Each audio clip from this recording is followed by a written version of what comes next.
Let's talk briefly about heavy metal history in Asia. It all started out, I guess, with loudness in the 1970s. Well, what happened then? I think after loudness, there are many bands in Japan that I think a lot of bands like Bees and or like the Sex Machine Guns or like X Japan. There are a lot of Japanese bands that they mix heavy metal into their pop music. So some of the Japanese bands might not just like the ordinary metal band, but they mix metal elements in their music. And because Japan is one of the most influential country to inspire more Asian artists and bands. So I believe that there are a lot of bands inspired by Japanese bands too. And so as I can recall, in Taiwan, in 90s, there have been some Taiwanese metal bands started to cover some Japanese bands and some Western bands as well. And then there are a lot of bands like X Japan and like Loudness, and but there are another direction is that the Taiwanese bands, they just follow the footsteps of the Western metal bands. So there are a lot of bands started to cover like Megadeth or Metallica, Slayer, all those bands, Western bands. So I think there are two directions, some following the Japanese band and some directly follow the Western metal bands. Especially, let's say, in your country, that must have been a huge step from, the whole country's listening to some pop music and then suddenly there's death metal, You must have enjoyed the early years, shocking everybody. I can recall that in 90s when I think there are a lot of metal bands here in Taiwan that they just cover songs. They don't write original songs in early 90s. So like what I said, like the songs of Megadeth or Metallica or Halloween or those speed metal, power metal bands are quite influential in Taiwan.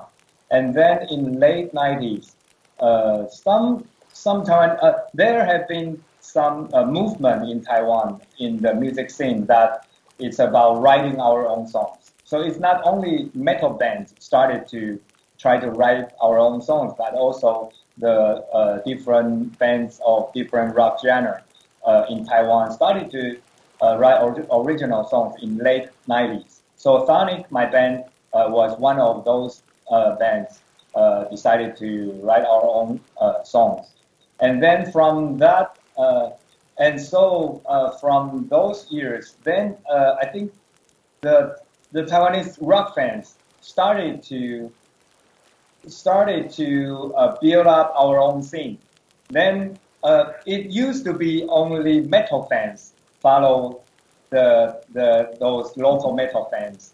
But when the metal bands here in Taiwan started to write our own songs, then there have been more and more ordinary listeners who didn't know a clue about the Western metal bands, but because they get into the content of the songs of Taiwanese metal bands, then they started to listen to CHTHONIC and some other Taiwanese metal bands and some Japanese metal bands as well, and then they listen more and more Western metal bands. So it's like the other way around. So I think it's a good direction that because we started to write our own stuff, and then the content of the songs get more people on board because in the early 90s, only those fans listeners who listen those roaring songs, screaming songs, they will follow them they will listen to metal bands. But in the late 90s, there have been more and more listeners, youngsters, they listen to metal because they enjoy the content. They want to discover more about the local history, local mythology, and they've been inspired by these stories, and then they got inspired by metal. But as I can recall, even though in late 90s there was not so many metal bands, international metal acts play in Taiwan. So I think in this... You've mentioned Halloween. They've played Taiwan, right? Yeah. But I can remember that they play in Taiwan early 2000, maybe 2003 or 4, not in 90s. So what I want to say is that when there were more metal followers here in Taiwan following the local metal bands in late 90s, then those metalheads who followed the foreign metal bands and those young people who follow local metal bands, they mix together earlier this century. And then it makes the metal scene bigger and better. And so early this century, that like Halloween, Megadeth, or a lot of international acts, they play in Taiwan. So in the last decades, as I can recall, that most of the metal bands, if they want to tour Asia, they not just play in Japan or Australia. They will come to Taipei as well. So it made Taiwan be one of the important stops in the Asian tour. So it's a metal scene that gets. I think Taiwan now is one of quite important stop in the metal scene in Asia. Well, you also started the Taiwan Rock Alliance. What is that? Tell us about that. Yeah, that's connected to what I just said in the movement in late 90s. That Rock Alliance was the organization to encourage more people, more artists to write our own songs. Like what I said, that in early 90s, most of the artists, they covered, most of the rock bands, they cover the Western rock songs or the songs from Japan. So I just feel like it's not a normal scene when most of the bands, they don't have their own original songs.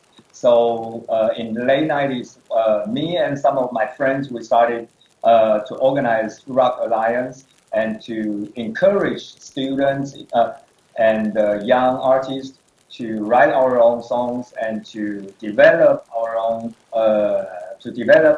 festival.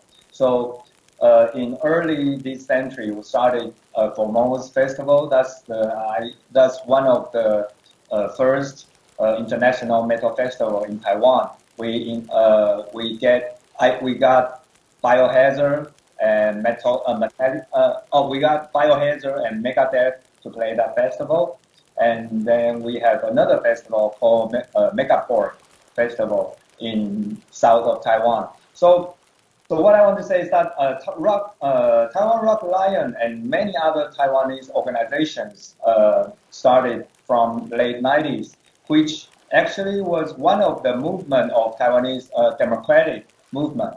It's quite close to the political movement or social movement in 90s, because in 90s, Taiwanese, the martial law was just lifted in Taiwan. So there have been a lot of things happening, and people in Taiwan want to embrace freedom and want to do more about, want to learn more and want to follow what's happening internationally more. So in different music genre and different artistic movements happening in those in 90s, and I think Taiwan Rock Alliance and other organizations was one channel of those movements. Well, one to that, could you tell us a bit about Chiang Kaiyun and what impact he had for all of this you just mentioned? Yeah. Zheng Nanrong, he was the fighter. Which year? I can't really recall that year. 89? Yeah, 89. He was the one who fought for freedom of speech in Taiwan and put on fire to himself, self-immolation, and then inspired more Taiwanese people who want to fight for our own freedom. So he was the guy who published magazines to share different point of views of politics and of different social ideologies. And then the authoritarian government in Taiwan that time tried to ask him to stop. And so his license to publish has been abolished by the government again and again. So he and his friends applied dozens of licenses to publish more magazines to fight against the authoritarian government. So the government wanted to arrest him, and he self-prisoned in his own office for months. And then he decided, and when the policeman decided to break into his office, he put on fire to himself, and because he has left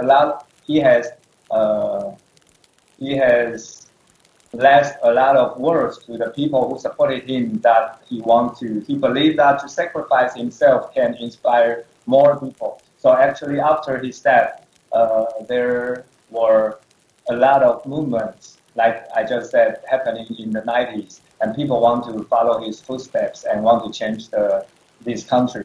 So that's why CHTHONIC, my band, we have also a song to memorize him. Yeah. Yeah. Well, how do you recall the time back then? I mean, you were just a kid, but how do you recall the time with all what happened on Tiananmen? And, there were so many things around you that really big changes.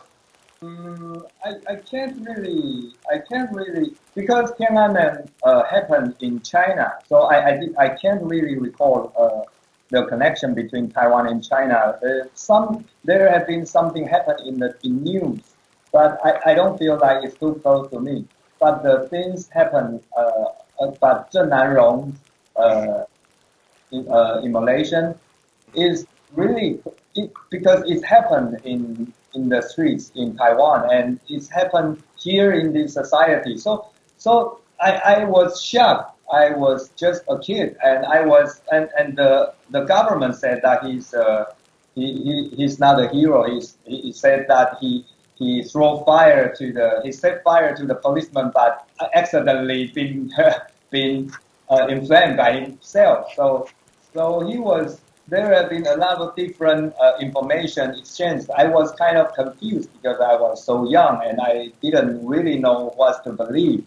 And the news and the information was controlled by the government by then. So as I can recall, I was like in junior high school, and I feel like I didn't really know what's happening in my country. And so when I look back to this history was when I was in university. I started to when the martial law was lifted, and when we embraced the freedom of speech and the freedom of and we can share information freely, then I was touched by those people who sacrificed themselves earlier when I was very young, and I didn't really know what happened. But when Taiwan was democratized, and I feel like I want to do more. That's why I started Taiwan Rock Alliance. That's one of the reasons as well, because I want to liberalize the music scene as well, and I want to make more people can follow, because those footsteps are not only for political followers, but for all the people. So so as an artist, I feel like maybe I can do something more to liberate more people. Well, music unites people, and especially heavy metal. You know, it unites people around the planet. People who love metal have something to talk about, no matter where they come from. Yeah, I think that's one of the reasons why I feel so I concerned about the society so much. Because earlier when I was just a metalhead back in high school, when I translate and try to understand the meaning of those metal bands, like even Megadeth, Anthrax, and those Scandinavian metal bands that talk about their mythologies and about how their culture has been invaded by the outsiders, and also and no mention those bands like Rage Against the Machine and some other metal bands. I feel like music is much more than I thought, and I might not agree all of the ideologies of those bands, but to share what their point of views are very important. And so it makes the metalheads, of course, we like to bang our heads, we like to march, we like to enjoy what's happening in the concerts. But back in our rooms, when we read all those lyrics, we want to get connected with the writers and want to know what he is thinking about. And am I agree or do I agree or not? Why? If I agree, why? If I don't agree, why not? So I think that's something. I don't know if the other kinds of metal, other kinds of bands from other music genres do they have the same experience like metalheads? But I know a lot of metalheads are quite serious. Like when I always got emails from our European fans, German fans, or Swedish fans telling that because of music, they discover Taiwanese histories. They want to learn more about Taiwanese culture. And some of them even can sing along with our Taiwanese lyrics. And I always feel like, wow, this metal is quite a serious music. MULATSCHAG! You also brought in some traditional instruments, but that's also important, you know. But like the erhu, please tell me how you got in contact with that instrument. Because that erhu in Taiwanese we call Vienna. That's an instrument that play in Taiwanese traditional ceremony a lot. So it's quite close to me. It's like I can always I always listen to that instrument a lot in my daily life. So when in the early year of Sonic, when I during my process of writing songs, when some very sad melodies come up in my mind, I can't really find a right instrument to play those melodies. I feel like that's the melodies in my soul, and maybe guitar, keyboards, or the modern instruments are not for those melodies. So I started to think about what those melodies should be played, and then I just naturally found out that erhu is the right instrument, because those melodies, those Taiwanese kind of melodies, are written with those emotions of instruments. So it's just naturally happened that I feel like, oh, then I might have to learn to play erhu. And then I started to learn erhu in late 90s. And then with learning that instrument, then it inspired me to write more of these kind of Taiwanese traditional melodies and band into my music. Mm-hmm. Yeah. So I know that these kind of things happen in a lot of folk metal bands as well. But for me, I think it's more. I'm more like seeking the natural things happen during the writing process, and then find out, because Taiwan is not a stereotype of a metal country. We didn't have so many history about rock music. So for me, it's not like how we can invent a new genre of metal. No, because Taiwanese don't know anything about metal. So for me, how to naturally mix our own stuff into metal, that's something that happened here in Taiwan. Oh, there's this other instrument, Kerto. Is it called? It's like lying on a table. Koto. Is it Korto? Koto, yeah. Yeah, that reminds me of an Austrian instrument, the sither. I wonder if you've seen it. Yeah. There you go.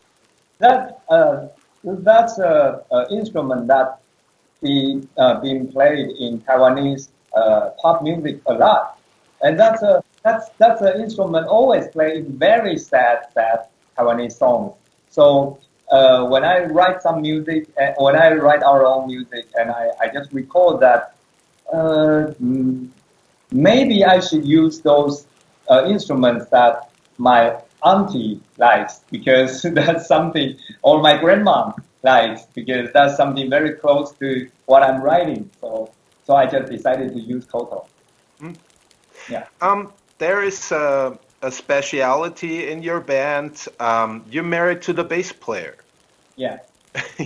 I mean, that's a movie of its own. Your relationship, I guess. Yes, we didn't talk about that too much, but actually she is more. I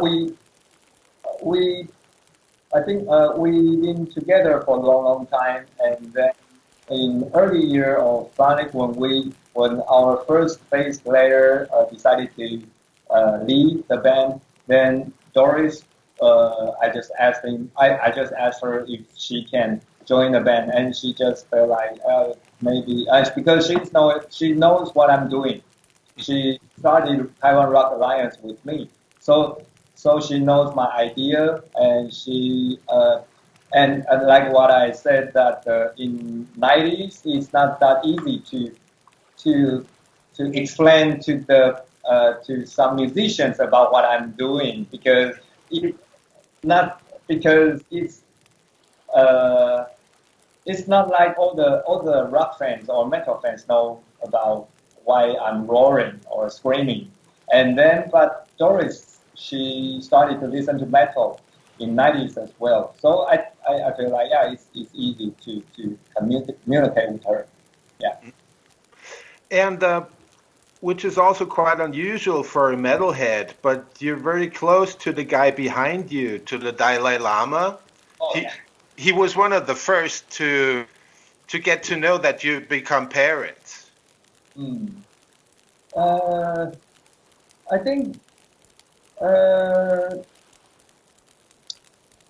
I think because when I started to listen to the Western music in 90s, and I found out that a lot of rock bands, they have played in the Tibetan Freedom Concert.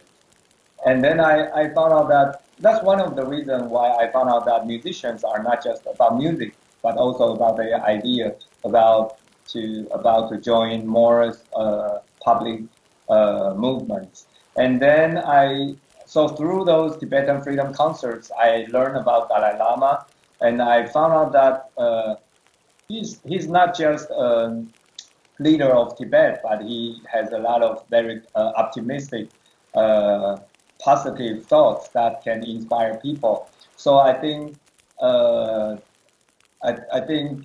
after, and I met him personally in 2009.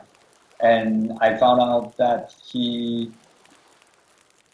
is more than I know. And then it was quite an experience. And then I feel like I need him or his philosophy to inspire me to look behind me, to remind me all the time that what's the right decision we can make, and to be calm about all those complicated environment or the complicated context and become be compassion. So I think all the metalheads have this kind of DNA in their blood, but on just me find the connection with Dalai Lama. But I do believe that if metalheads want to learn more about His Holiness, you can find more connections between metalheads and him. Yeah.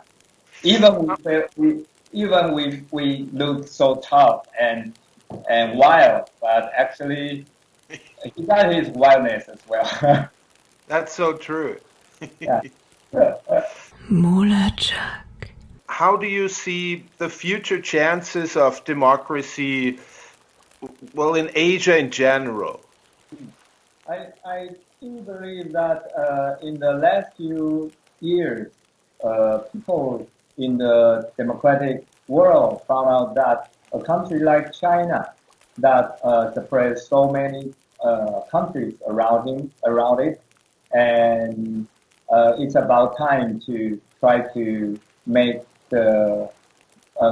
things different, because in 2 or 3 decades ago, in 20 or 30 years ago, most of the Westerners or the politicians in the West world want to give Chinese government chance to make the Chinese government change, let them join the international community, and hopefully step by step China could be another democracy as well. But in the last few years, most of the Western politicians or governments found out that things didn't work out. China become more and more authoritarian, more and more.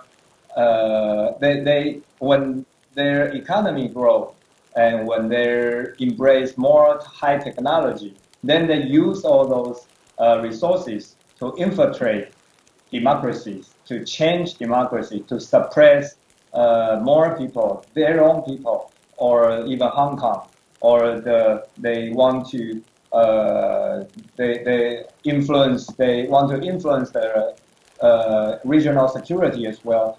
So I do believe that the democracies in Asia generally will be improved, because now most of the world realize that we need to do something different. We need to get united and to make China the biggest dictator, the biggest authoritarian government in the human history change. So I do believe step by step there will be more reforms happen in the international organizations like the WHO or those international organizations connect to the UN.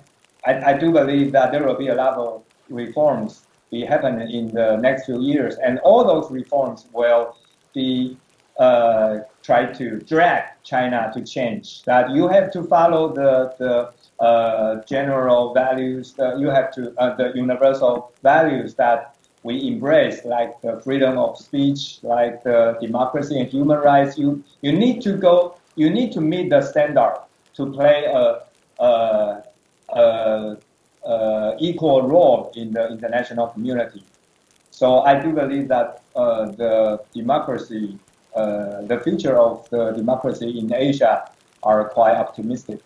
MULATSCHAG. Looking into the bigger picture for the whole planet, well, do you see there somewhere over the mountains a light that there might be some world revolution one day when all dictators got wiped out, and people can live together in freedom? I don't know if it will happen in my lifetime, but I think world always gets better and better. There are more and more democracies actually after World War II. So of course, sometimes we go backward for a few years, but we always come back with more brighter steps moving forward. So I do believe that it is not happening in 1 second, but I think it will happen eventually. So I'm always, because with Dalai Lama, I'm always very optimistic. Yeah, we have to prepare and we have to fight optimistic. Yeah. Wonderful. Freddy, thank you so much for the interview. Thank you so much for your time. MULATSCHAG!